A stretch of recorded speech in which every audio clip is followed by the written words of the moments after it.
Hello and welcome to the Daily News Harvest of the most important events in Yemen, read by Nabil Al-Sami on Al-jumhoor channel. The Security Council members welcomed the announcement of a ceasefire in Abyei under the auspices of the Arab coalition between the legitimate government and the Southern Transitional Council, as well as the deployment of coalition ceasefire monitors.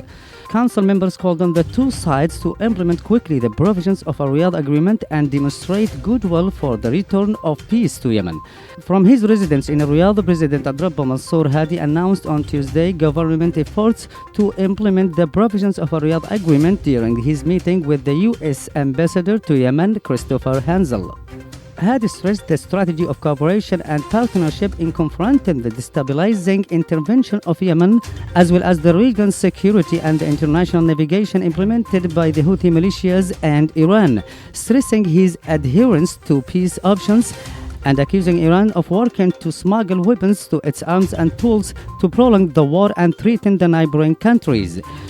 To this, Hadi, during his meeting with the United Nations Special Envoy to Yemen, Martin Griffith, in Saudi capital, renewed his desire to achieve comprehensive peace, according to the three references, which conducive to achieving sustainable security and stability in Yemen and the region, away from the patchwork solutions and the transfer of crises.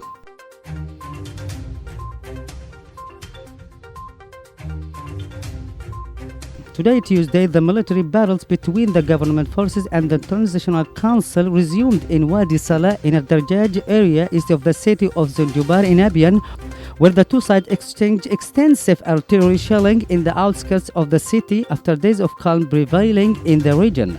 Abyei has witnessed during the past weeks fierce battles between the government forces and the Transitional Council, promoting the Arab coalition to declare a ceasefire.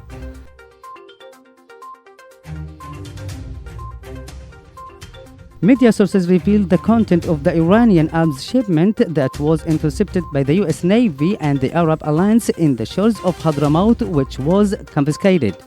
The photos showed hundreds of various weapons and ammunition, night and day visions, and a number of missile projectiles, and also contain mechanisms to guide drones and dozens of various sniper weapons. Iran, the state sponsor of cross-border terrorism, continues to send and transfer weapons to the Houthi militias. A new recording audio revealed one of the betrayals of a Sheikh Hussein Abdullah Al-Ahmar and his denies to Saudi Arabia through his participation in money game plans with the late Libyan President Muammar al-Gaddafi to harm Riyadh, at a time when his father Sheikh Abdullah bin Hussein Al-Ahmar was a strategic ally of Saudi Arabia and was receiving medical care in one of its hospitals.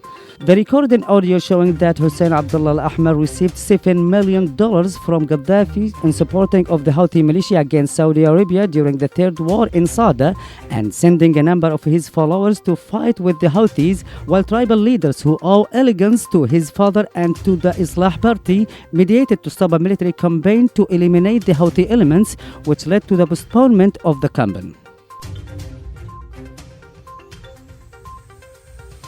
The Australian cabinet decided on Tuesday to provide €1 million from the Foreign Disaster Fund to Yemen, noting that the funds would be channeled through the International Committee of the Red Cross to alleviate the humanitarian emergency in Yemen.